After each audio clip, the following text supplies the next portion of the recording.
Un nuage de fumée noire s'élève d'un bâtiment tôt ce vendredi matin, entraînant l'intervention des secours en Israël. L'Iran a lancé une nouvelle attaque sur le sud de l'État hébreu. Par crainte des attaques, des centaines de personnes passent désormais la nuit dans des gares souterraines près de Tel Aviv, la capitale. Nous sommes ici parce que nous avons très peur des missiles car ils sont très puissants.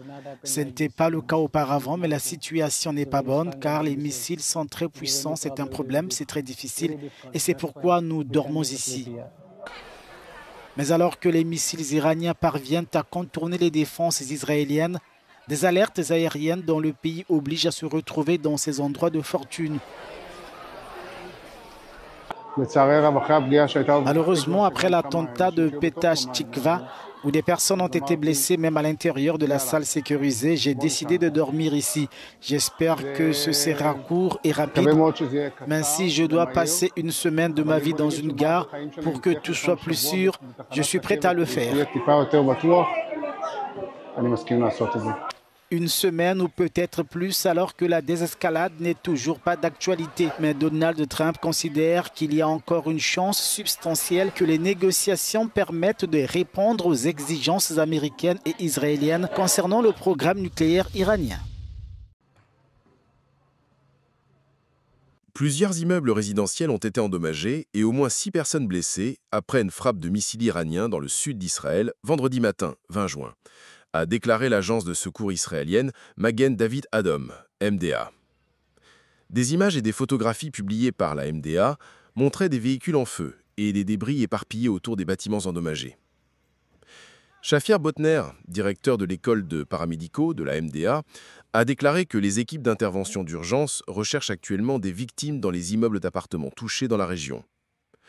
Heureusement, jusqu'à présent, nous n'avons trouvé que 6 personnes légèrement blessées, a-t-il ajouté. Un porte-parole de la MDA a déclaré que le missile a frappé près des bâtiments résidentiels, causant des dégâts à un immeuble de 6 étages et aux appartements voisins. La guerre aérienne entre Israël et l'Iran est entrée dans sa 2e semaine vendredi, et des responsables européens ont cherché à ramener Téhéran à la table des négociations après que le président Donald Trump a déclaré que toute décision concernant une éventuelle implication américaine serait prise dans un délai de 2 semaines. Israël a commencé à attaquer l'Iran vendredi dernier, 13 juin, affirmant vouloir empêcher son ennemi de longue date de développer des armes nucléaires. L'Iran a riposté par des frappes de missiles et de drones sur Israël. Il affirme que son programme nucléaire... Au moment de la guerre des armes de destruction massive en Irak. Je ne vais pas défendre le régime iranien. Bien sûr que non. Il est indéfendable. Mais je sais que l'Iran a signé le traité de non-prolifération des armes nucléaires, l'a respecté. C'est l'avis unanime de l'AIAE. C'est aussi l'avis de la CIA. La CIA dit l'Iran respecte aujourd'hui, nous n'avons pas de raison de penser que l'Iran est en train de fabriquer une bombe atomique. En 1992, déjà, Benjamin Netanyahou disait l'Iran est à 6 mois d'avoir la bombe nucléaire. En 1992. Ce que je sais, c'est qu'aujourd'hui, il y a un pays qui ne respecte aucun des accords du droit international. Le droit international prévoit qu'on n'a pas le droit d'attaquer un autre pays, sauf en état de légitime défense, bien sûr, ou sauf si on a été attaqué. Non, guerre préventive, ça existe. Oui, avec l'autorisation de l'ONU, je suis d'accord. Bon, je ne crois pas que l'ONU est validée. Israël bombarde... alors, je ne vais pas employer mes génocides parce que ça choque. Israël extermine une population. Voilà, c'est à peu près pareil.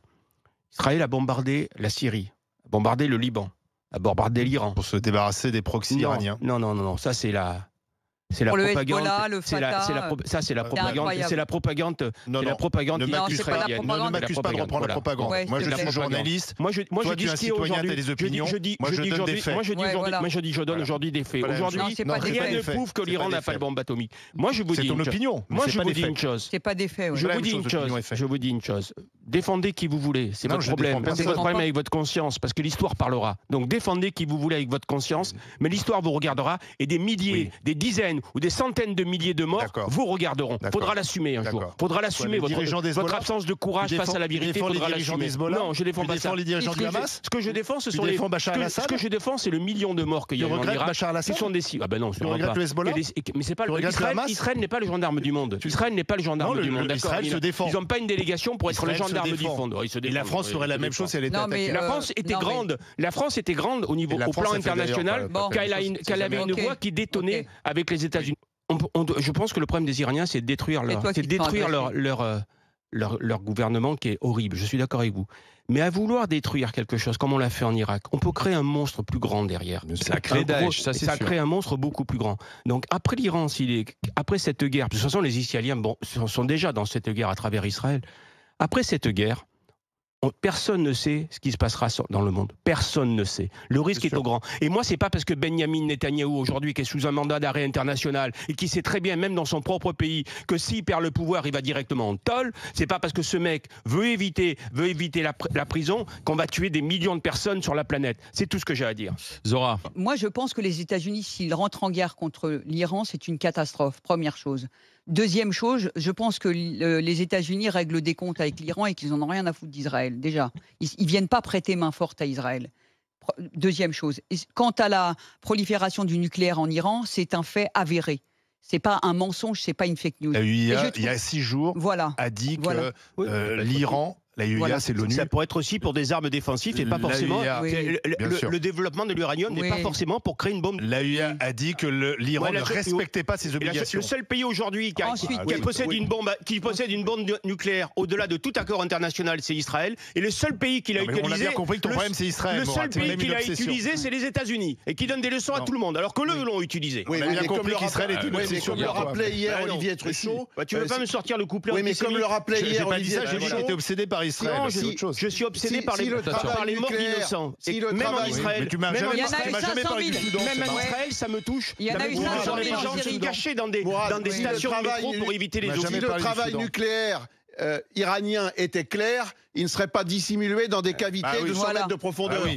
Mais pour l'instant, s'ils avaient rien caché, aujourd'hui, tous les services qui sont allés là-bas disent, pour l'instant, on a eu une transparence surprenante. Non, la UA a dit pas ça il y a 6 jours. Elle a dit que l'Iran ne respectait pas. J'adore. C'est un secret de police. Alors revenons, tu dis que c'est une erreur si les Américains entrent en guerre. Mais bien sûr, mais moi je ne suis pas pour, évidemment. La question de l'armement nucléaire de l'Iran, c'est une question internationale et qui concerne tout le monde. Elle n'est pas spécifique à Israël. C'est pas Israël qui mène des guerres partout. Israël a combattu le Hezbollah, le Fatah, qui sont des groupes terroristes. Israël n'a jamais attaqué des États en tant qu'État. Il a toujours attaqué des groupes terroristes dans les États. D'accord, ok, tu me laisses finir. Donc, pour moi personnellement, je pense que les États-Unis ont un contentieux. Et encore, le clown de Trump n'a pas dit son dernier mot. On voit bien qu'il ne sait encore pas ce qu'il va faire. Mais la question d'Israël qui est sur une action de défense de son territoire et de riposte, quand Israël s'attaque au Liban et au Hezbollah, quand Israël attaque les groupes terroristes, moi je suis assez stupéfaite de voir que pays des droits de l'homme, que tous les gens qui donnent des leçons tous les jours trouvent que des pays qui bafouent les droits de l'homme, la dignité humaine, qui mènent des crimes contre l'humanité à l'égard des peuples quotidiennement, leur propre peuple, tout d'un coup on trouve que ces pays sont vierges et qu'on leur passe tout ce qui est possible en disant oui mais ils maltraitent leur peuple, oui mais ce oui mais il est insupportable. À partir du moment où Israël est dans le coup, tout est possible. C'est-à-dire que les mollahs sont devenus des gens fréquentables et qu'en fait on dit les mollahs c'est leur peuple, après tout c'est leur culture, laissez-les faire ce qu'ils veulent. 500 000 morts en Syrie, il n'y a pas eu une once de raout, rien du tout. Au Soudan c'est un génocide absolument incroyable qui se passe sous silence, mais lorsqu'il s'agit de ce petit pays qui est grand comme une tête d'épingle, à qui on demande de la perfection qu'on demande à personne, ni aux Chinois, ni aux Russes, ni à personne, on demande à aucun terroriste des comptes, mais on va en demander à un pays qui se défend, j'hallucine. Donc au bout d'un moment c'est suspect, parce qu'à partir du moment où vous n'appliquez pas la même exigence aux autres que vous appliquez à Israël, ça pose des questions. C'est comme si vous aviez 5 enfants et à l'un d'entre eux vous demandiez d'être parfait et pas aux 4 autres. Et ben c'est pareil, à Israël on lui demande de tout respecter, on lui demande de respecter le droit international. Mais vous ne le demandez pas à la Chine, vous ne le demandez à personne. Vous l'avez pas demandé. Ah oui, c'est une grande démocratie. C'est une une grande démocratie. Voilà, ils ont le devoir d'exemplarité, comme ils ont le droit d'exister, comme la population israélienne a le droit de vivre en paix paisiblement. Mais on voit une démocratie face à un régime tyrannique qui veut le détruire. Mais oui. Une démocratie, c'est intéressant. Qu'est-ce que tu dis aux Iraniens qui veulent la destruction d'Israël? Ok, super. Le mec, il vient, il te dit, je vais te détruire, Mourad. Tu lui dis merci. On a vu qu'ils ont les moyens. Hein. Mais non, mais attends, on peut pas avoir un pays à qui on dit matin, midi, soir avec des chartes du Hamas. Non, mais vous, ce qui est incroyable, ce qui est hallucinant, ce qui me déglingue, c'est de voir des. Alors, face au Hamas, tu peux tuer 100 000 personnes, c'est pas gênant. Face au Hamas, tu dois être sur tes gardes. Face au Hezbollah, tu dois être sur tes gardes. Face au Fatah, tu dois être sur tes gardes. Quand tu es entouré de terroristes, tu dois. Droite israélienne, tu dois être sur tes gardes. Et je te signale qu'en France, quand on a dû mettre fin à la guerre, on a éradiqué un certain nombre de territoires, on a bombardé sans se soucier des populations. Alors excuse-moi, seul Israël dans le monde, seul Israël dans le seul Israël dans le monde aurait l'interdiction de se plaindre, de se défendre. Mais tu plaisantes.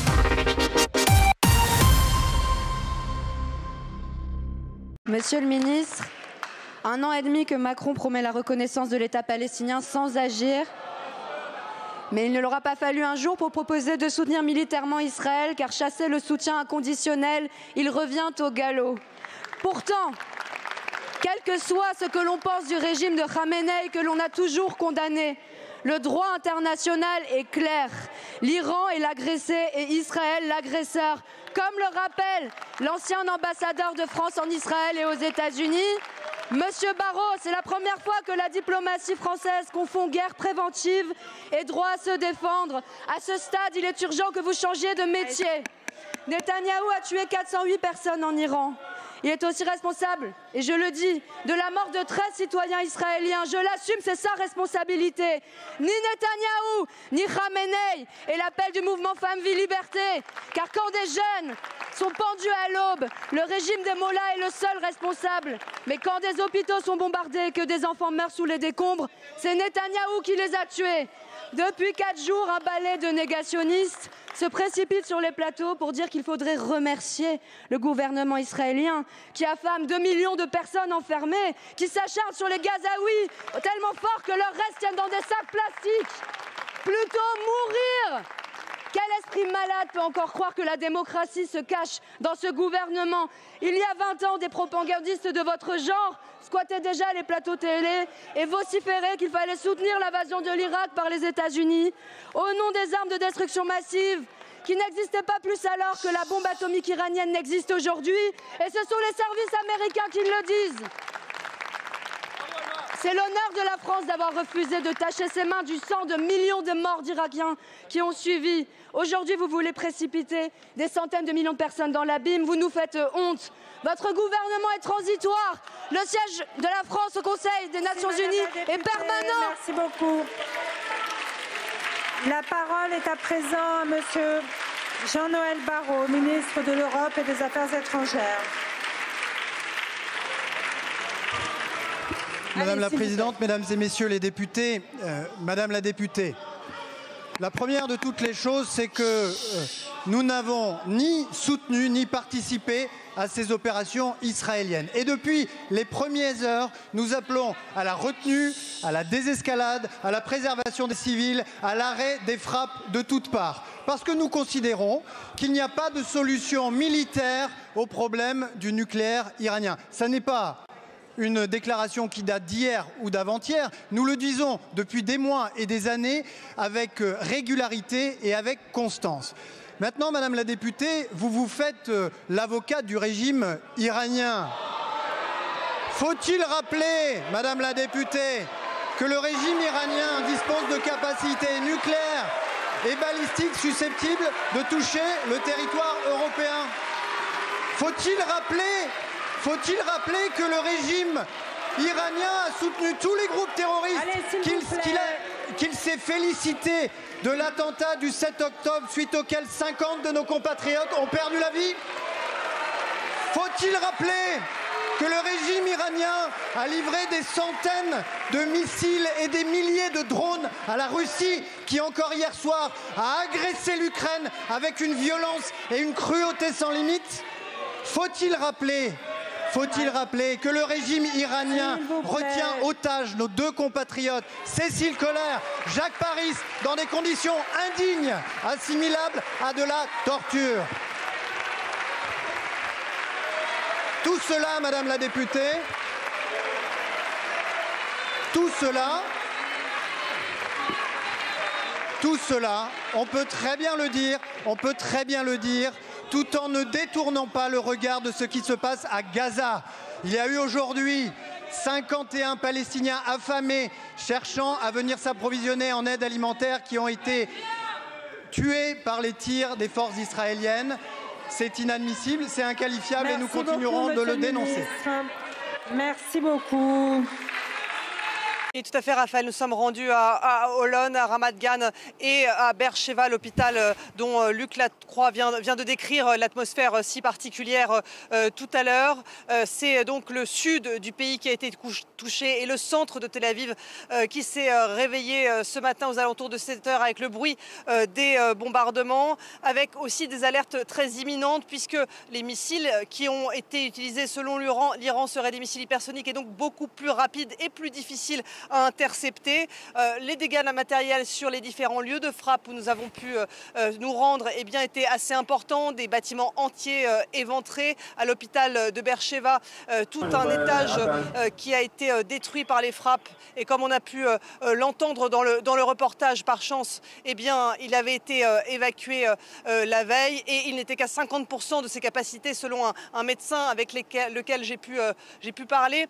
Ce que me disait un membre des secours israéliens avec lesquels j'ai pu parler ce matin, c'est qu'ils n'étaient pas habitués à secourir dans ce type de décombres, qu'ils avaient l'habitude des roquettes du Hamas, du Hezbollah ou encore des Houthis au Yémen, mais qu'ils n'étaient pas habitués à ce type de destruction. C'est évidemment donc beaucoup d'Israéliens qui sont choqués par les frappes de ce jour et beaucoup ont d'ailleurs décidé maintenant de dormir dans des abris souterrains.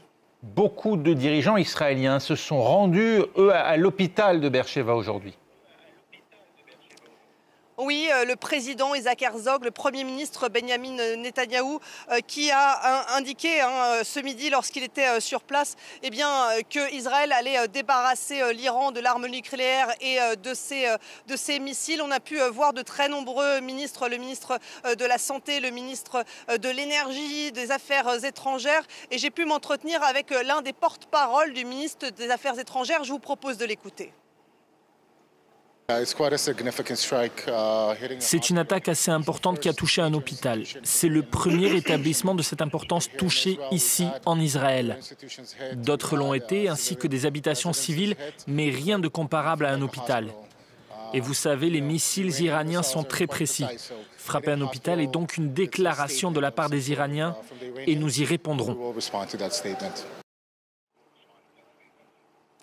Et hors caméra, l'entourage de l'un de ces ministres nous confiait que cette frappe sur cet hôpital de Beersheva, le plus important du sud du pays, correspondait à un tournant et que les Israéliens allaient aller vers une escalade dans ce conflit, dans une intensification des frappes vers l'Iran. Et vous l'avez dit un peu plus tôt, Raphaël, c'est dans ce contexte que la Maison-Blanche a indiqué que Donald Trump se déciderait dans les 15 jours pour savoir si les États-Unis interviendront ou non en Iran.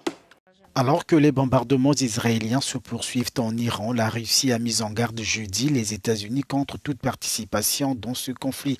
Moscou évoque les conséquences d'une telle initiative. Nous voudrions mettre en garde Washington en particulier contre une intervention militaire dans la situation qui serait une mesure extrêmement dangereuse avec des conséquences négatives imprévisibles. La Russie prend note des déclarations claires de la partie iranienne sur son engagement inébranlable à respecter ses obligations en vertu du traité sur la non-prolifération des armes nucléaires et sur sa volonté de reprendre les contacts avec les États-Unis afin d'élaborer des solutions possibles qui éliminent tous les soupçons et préjugés infondés concernant le programme nucléaire de Téhéran à condition qu'Israël cesse ses attaques. Les attaques qui inquiètent la Russie, dont plus de 200 travailleurs participaient à la construction de la centrale nucléaire iranienne dans le port de Bushehr.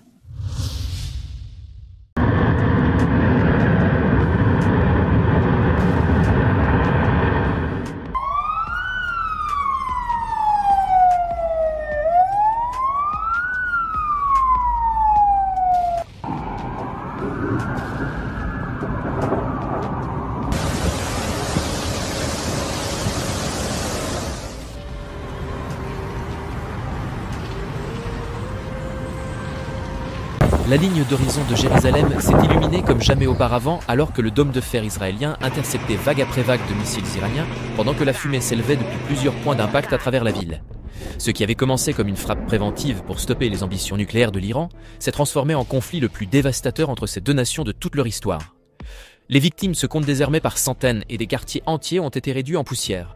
Les sirènes d'alerte aérienne n'ont pas cessé de hurler depuis 72 heures. Et le bilan continue de grimper dans ce que les experts militaires qualifient déjà de début de Troisième Guerre mondiale. La crise a éclaté le 12 juin 2025 lorsque les services de renseignement israéliens ont découvert quelque chose qui a semé la panique au sein du cabinet de guerre de Netanyahou. Des sources infiltrées au cœur du programme nucléaire iranien ont révélé que Téhéran n'était plus qu'à quelques jours de produire suffisamment de matière fissile pour plusieurs armes nucléaires. L'usine d'enrichissement de Natanz tournait à pleine capacité et des images satellites montraient une activité inhabituelle sur des sites auparavant inactifs. Des agents du Mossad sur le terrain ont signalé des camions transportant des cargaisons suspectes entre les installations, dissimulées par l'obscurité. Les preuves étaient irréfutables. L'Iran avait accéléré son programme au-delà de toutes les prédictions. Netanyahou s'est retrouvé face à un choix impossible, frapper maintenant et risquer une riposte massive, ou attendre et faire face à un Iran équipé de l'arme nucléaire. Il a choisi de frapper, lançant l'opération Lion-Levant aux premières heures du matin. Des chasseurs furtifs F-35 israéliens ont parcouru plus de 2000 km, appuyés par plus de 100 aéronefs, dans ce qui deviendrait la mission militaire la plus ambitieuse de l'histoire d'Israël. Mais il ne s'agissait pas seulement de sites nucléaires, la liste des cibles allait choquer le monde entier. La riposte iranienne a été rapide et brutale. Le 13 juin, le guide suprême Khamenei a personnellement ordonné le lancement de centaines de missiles balistiques, dont les Fatah hypersoniques, quasi impossibles à intercepter. La première vague a frappé à 2 h du matin, prenant de nombreux Israéliens dans leur sommeil. À Bat Yam, un immeuble résidentiel a été touché de plein fouet, piégeant des familles sous des tonnes de béton. Les secours ont travaillé sans relâche toute la nuit, extrayant des corps des décombres. Parmi les victimes figuraient 2 femmes dans la quarantaine, une jeune femme de 20 ans et une fillette de 13 ans dont la famille venait tout juste de célébrer sa bat mitzvah. Les scènes étaient terrifiantes, des habitants fuyant en pyjama, des enfants hurlant, des personnes âgées incapables de s'échapper à temps. Une survivante a raconté « L'immeuble s'est effondré comme une feuille de papier. J'ai entendu mes voisins crier, puis plus rien. » Au lever du soleil, le bilan atteignait 16 morts et plus de 390 blessés. Les hôpitaux du centre d'Israël étaient débordés. Les blocs opératoires tournaient sans interruption. Les médecins luttaient pour sauver des vies. Rien que le centre médical Ishilov a reçu plus de 140 blessés dans la première heure. Les banques de sang ont lancé des appels urgents alors que les réserves frôlaient le point critique. Et ce n'était que le début de la vengeance iranienne. Même avant les attaques de missiles, Jérusalem brûlait déjà. Fin avril 2025, pendant la journée du souvenir en Israël, des incendies mystérieux ont éclaté dans les collines autour de Jérusalem. En quelques heures, attisés par des vents soufflant à 65 km/h, les flammes ont tout dévoré dans leur passage. L'autoroute principale entre Tel Aviv et Jérusalem s'est transformée en piège mortel, des conducteurs abandonnant leurs véhicules pour fuir à pied à travers des murs de feu. Des témoins ont décrit des scènes apocalyptiques, des familles séparées dans la panique, des animaux domestiques abandonnés, des personnes âgées aidées par des inconnus. Le monastère de Latran, debout depuis siècle la meilleure, a été encerclé par les flammes. Les pompiers ont parlé d'un incendie le plus vaste de l'histoire d'Israël. Plus de 20 000 dunams détruits, dont 70% des forêts du parc Canada. 7 000 personnes ont évacué leur maison, parfois uniquement avec les vêtements qu'elles portaient. L'hôpital In-Kerem s'est préparé à une arrivée massive de blessés, libérant des services entiers.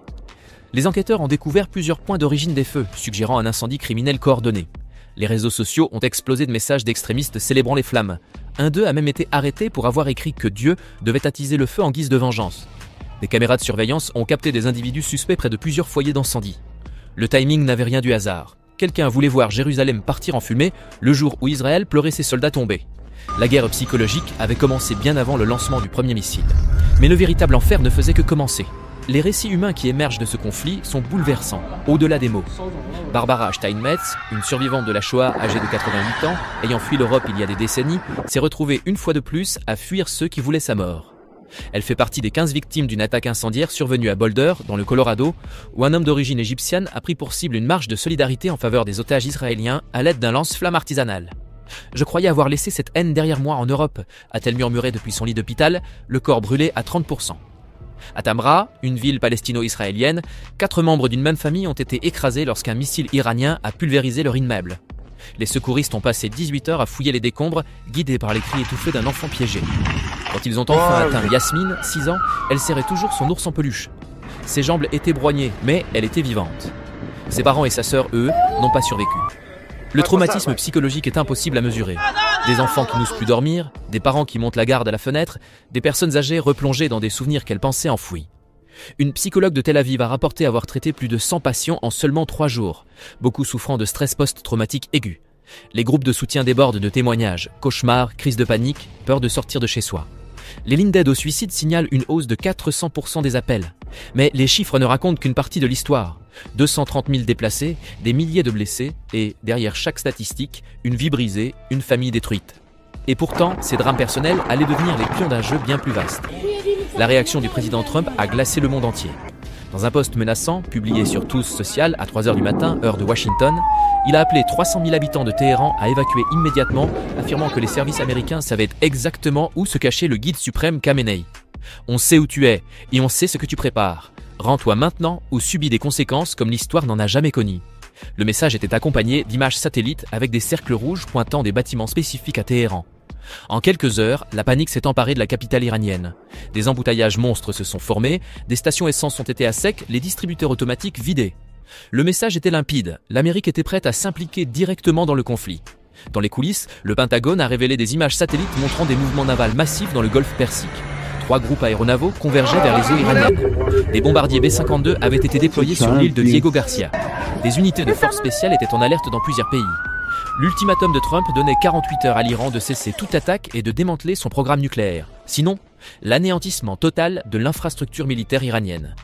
Les dirigeants européens ont tenté de s'interposer. Macron s'est envolé en urgence vers Washington pour des discussions, mais Trump est resté inflexible. « Parfois, faut aller jusqu'au bout du combat », a-t-il déclaré aux journalistes, répétant sa promesse de campagne d'en finir une bonne fois pour toutes avec la menace iranienne.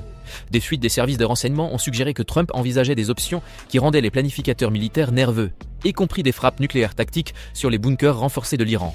Le compte à rebours avait commencé. Les répercussions régionales étaient vertigineuses, redessinant la carte politique du Moyen-Orient en un seul lieu. Le Hezbollah, autrefois le plus puissant proxy de l'Iran, avait été décimé par les opérations israéliennes quelques mois plus tôt. Hassan Nasrallah était mort, leur commandement en ruine, plus de 90% de leur infrastructure frontalière détruite. Les forces libanaises, galvanisées par la faiblesse du Hezbollah, avaient repris le contrôle du sud du Liban pour la première fois depuis des décennies. Sans le soutien du Hezbollah, l'axe de la résistance de l'Iran s'est effondré comme un château de cartes. Les Houthis du Yémen ont tenté de lancer des drones, mais les défenses aériennes saoudiennes les ont neutralisés en quelques minutes. Le Hamas, encore sonné par le conflit à Gaza, était incapable de répondre. Leurs tunnels inondés, leur direction décimée. La Syrie, sans Assad, n'était plus un allié fiable, occupé par ses propres conflits internes. Les milices irakiennes, flairant le changement, se sont discrètement éloignées de Téhéran. L'Iran s'est retrouvé isolé, sa stratégie de longue date pour encercler Israël par des forces intermédiaires totalement anéanties. L'ambassade du Pakistan à Téhéran a commencé des évacuations d'urgence, le personnel diplomatique brûlant ses documents. L'Arabie Saoudite a discrètement déplacé 3 divisions blindées vers sa frontière. Les Émirats Arabes Unis ont fermé leur espace aérien aux vols iraniens et gelé les avoirs iraniens. La Turquie a scellé sa frontière. Même la Russie et la Chine, habituellement favorables, sont restées silencieuses, refusant de soutenir un perdant. Des diplomates iraniens ont rapporté être ignorés à l'ONU. Le rappel restait sans réponse. Les dirigeants de l'Iran ont compris trop tard qu'ils avaient été trop loin. Mais leur fierté et leur idéologie les empêchaient de reculer. Les installations nucléaires que l'Iran avait mis des décennies à construire ont été détruites en quelques heures. Mais l'ampleur réelle de l'opération israélienne dépasse l'imagination. Des images satellites montrent d'immenses cratères là où se trouvait autrefois le site d'enrichissement de Natanz, l'explosion ayant été si puissante qu'elle a été détectée par des sismographes à des centaines de kilomètres. Les salles souterraines de centrifugeuses, censées être imprenables, ont été pénétrées par des bombes israéliennes de type Bunker Buster, dotées d'une nouvelle technologie capable de réduire le béton renforcé en poussière. Fordo, creusé dans une montagne, a vu ses accès scellés par des frappes de précision, piégeant matériel et personnel à l'intérieur. Mais Israël ne s'est pas arrêté là. Ils ont visé les scientifiques, les chaînes logistiques, les centres de recherche.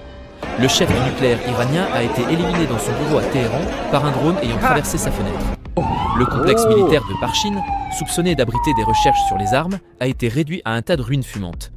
Des cyberattaques ont effacé les bases de données nucléaires de l'Iran, anéantissant des années de recherche.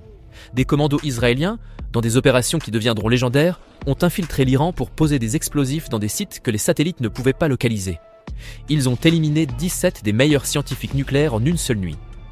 Les chaînes d'approvisionnement en provenance de Chine et de Russie ont été interceptées, les cargaisons détruites. Selon les évaluations américaines, il faudrait à l'Iran au moins 1 an pour reconstruire les composants nécessaires à la reprise de la production. Certains experts estiment que cela pourrait prendre une décennie. Netanyahou a déclaré que le programme nucléaire iranien avait été repoussé pour très longtemps. Mais à quel prix ? Ces attaques ont franchi toutes les lignes rouges, violé toutes les normes internationales. Le droit international n'avait plus de sens, le traité de non-prolifération nucléaire était en lambeaux. Plus aucun retour en arrière n'était possible. Alors que la fumée continue de s'élever au-dessus de Jérusalem et Téhéran, le monde retient son souffle, les yeux rivés sur l'horloge de l'apocalypse qui se rapproche dangereusement de minuit. Le régime iranien survivra-t-il à cette humiliation ou le peuple iranien finira-t-il par se soulever contre ses dirigeants? Des rapports venus de l'intérieur du pays évoquent des manifestations à Téhéran, Mashhad et Ispahan, où des foules scandent pour la première fois « Mort à Khamenei ». Les forces de sécurité ont tiré sur des dizaines de personnes, mais les protestations ne cessent de grossir. L'ultimatum de Trump approche, sans aucun signe de reddition iranienne. Des sources du renseignement signalent des mouvements militaires inhabituels autour des derniers sites de missiles de l'Iran, avec des indices laissant penser à la préparation d'armes chimiques comme ultime recours. Israël a rappelé tous ses réservistes, se préparant à une guerre prolongée. Les supermarchés sont vidés tandis que les Israéliens stockent en vue d'un siège qui pourrait durer. Les entreprises du bâtiment travaillent jour et nuit pour construire de nouveaux abris anti-bombes. Le prix du pétrole a dépassé les $200 le baril, les marchés financiers s'effondrent et des millions de personnes à travers le Moyen-Orient font des réserves d'urgence. En Europe, les files d'attente pour l'essence s'étendent sur des pâtés de maison. Les compagnies aériennes annulent tous les vols à destination de la région. La question n'est plus de savoir si ce conflit va s'aggraver, mais jusqu'où il ira. Certains analystes redoutent une guerre régionale d'ampleur qui pourrait entraîner la Russie et la Chine. Moscou a déjà mis en garde contre des conséquences catastrophiques si l'Iran tombe. D'autres évoquent un possible changement de régime à Téhéran, alors que des unités des gardiens de la révolution commenceraient à faire défection. Des rumeurs circulent sur des généraux iraniens négociant en secret des conditions de reddition. Une chose est sûre, le Moyen-Orient ne sera plus jamais le même. Les anciennes règles sont mortes, les anciennes alliances brisées. Dans cette nouvelle réalité, tout est possible et tout est en jeu. Des chefs religieux appellent à la prière, des historiens tracent des parallèles avec l'année 1914 et des parents serrent leurs enfants contre eux. Les prochaines 48 heures pourraient bien décider du sort des nations, voire du monde lui-même. Comme l'a dit un général israélien, on assiste à la naissance d'un nouveau Moyen-Orient écrit dans le feu et le sang.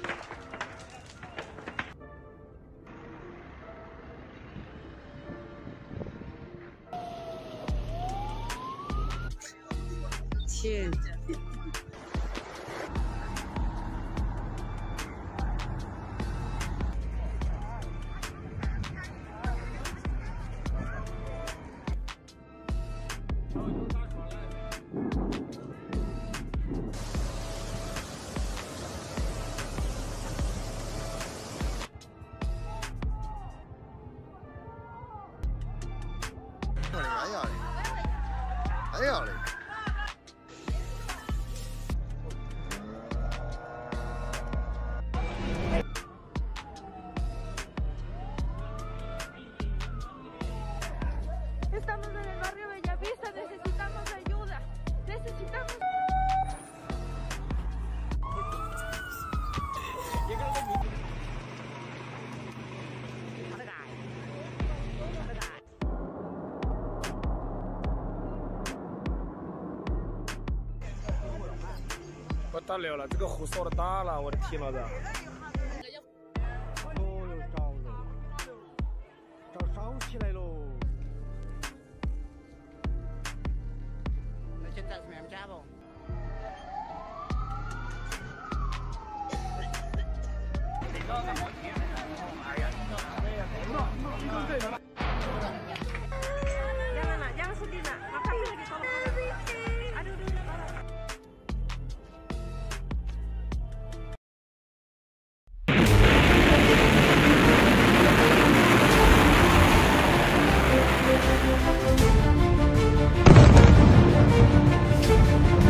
Langit di atas Tel Aviv berubah menjadi mimpi buruk ketika rudal-rudal balistik Iran menghujani kota dalam pembalasan yang penuh amarah.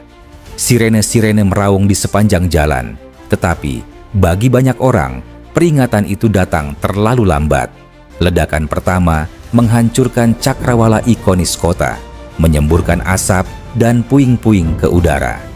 Kaca dari gedung-gedung pencakar langit berhamburan ke jalan, seperti hujan mematikan, sementara suara menggelegar dari serangan bertubi-tubi menenggelamkan teriakan orang-orang yang berlarian ketakutan.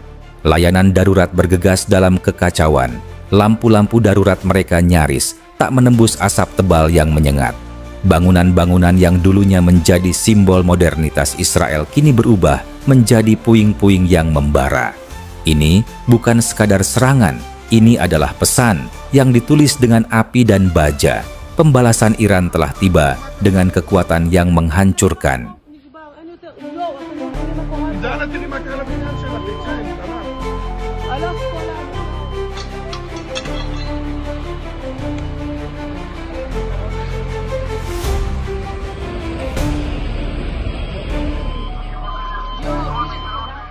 Saat fajar menyingsing, gambaran mengerikan mulai terlihat jelas. Seluruh blok kota rata dengan tanah, mobil-mobil terbalik seperti mainan, dan udara dipenuhi bau logam terbakar dan beton yang hangus. Rumah sakit dipenuhi korban luka, lorong-lorongnya bergema dengan jeritan kesakitan dan keputusasaan. Jaringan listrik mati surut, komunikasi terputus, dan jalan-jalan yang biasanya ramai kini lebih mirip zona perang. Militer Israel yang terkejut oleh ganasnya serangan berjuang keras untuk memadamkan kebakaran sekunder yang dipicu oleh hantaman rudal. Iran telah berjanji akan membalas serangan Israel sebelumnya, dan mereka menepatinya dengan presisi yang mengerikan. Dunia menyaksikan dalam kebisuan yang terpana saat salah satu kota paling dinamis di Timur Tengah ini dibuat bertekuk lutut.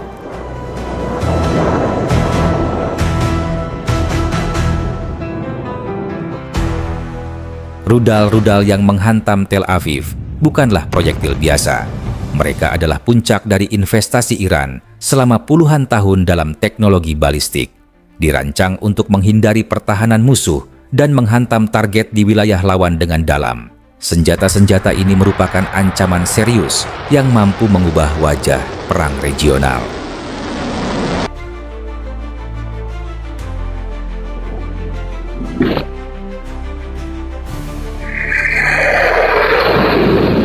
Rudal balistik Iran beroperasi dengan prinsip yang sederhana namun mematikan: meluncur, naik, masuk kembali, dan menghancurkan. Menggunakan sistem propulsi multitahap, rudal-rudal ini didorong ke atmosfer bagian atas sebelum terpisah dan meluncur kembali ke targetnya dengan kecepatan hipersonik. Varian paling mutakhir seperti rudal Emad dan Sejil dilengkapi sistem pemandu terminal, memungkinkan penyesuaian di tengah penerbangan untuk meningkatkan akurasi. Berbeda dengan roket tak berpandu, rudal-rudal ini bisa menghantam target dengan deviasi hanya 10 sampai 30 meter. Margin kesalahan yang mengerikan ketika membawa hulu ledak berdaya ledak tinggi atau hulu ledak klaster.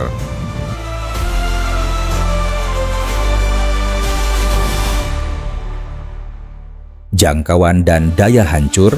Arsenal Iran mencakup rudal Shahab 3 jangkauan 1.300 km dan Khorramshahr jangkauan 2.000 km yang mampu mencapai sasaran manapun di Israel dengan hulu ledak 500 kg hingga 1.000 kg. Beberapa model terbaru seperti rudal hipersonik Fatah dilengkapi kendaraan masuk ulang yang dapat bermanuver. MA-RV membuatnya hampir mustahil ditangkis oleh sistem pertahanan udara konvensional.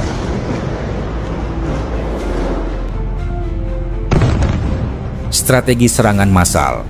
Iran menggunakan taktik serangan beruntun, meluncurkan puluhan rudal sekaligus untuk membanjiri sistem pertahanan Israel seperti Iron Dome dan Arrow.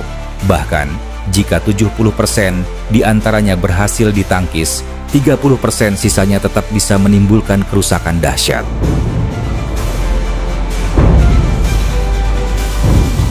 Akurasi tinggi. Dengan sistem navigasi inersia, INS, dan pemandu elektrooptik, rudal-rudal Iran dapat menghantam instalasi militer, pembangkit listrik, dan pusat-pusat kota dengan efisiensi yang mengerikan.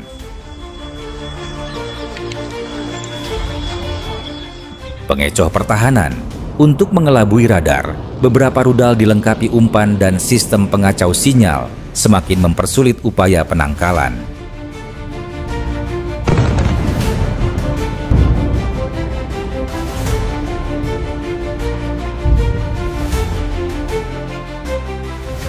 Serangan ke Tel Aviv bukan sekadar aksi balas dendam.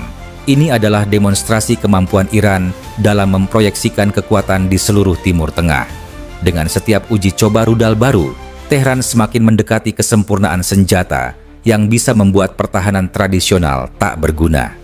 Bagi Israel, serangan ini adalah pengingat suram bahwa tidak ada kota yang benar-benar aman. Bagi dunia, ini adalah peringatan. Era perang balistik telah tiba dan aturan pertempuran telah berubah selamanya.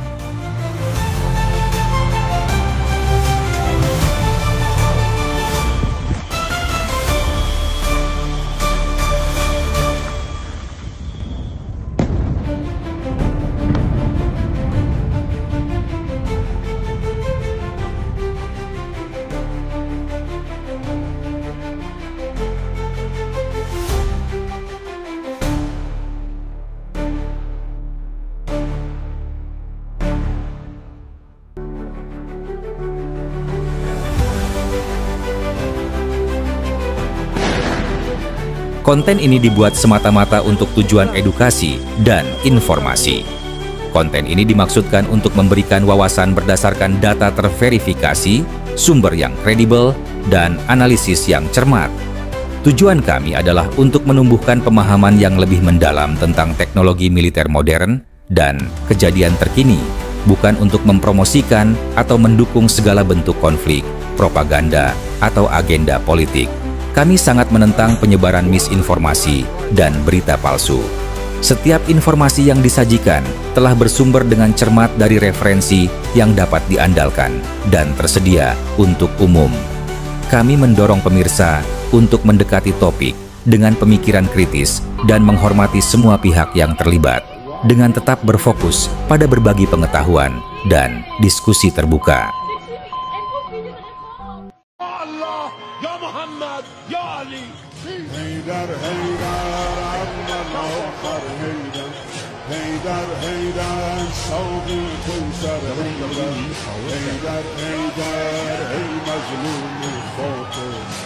Captivating for soul.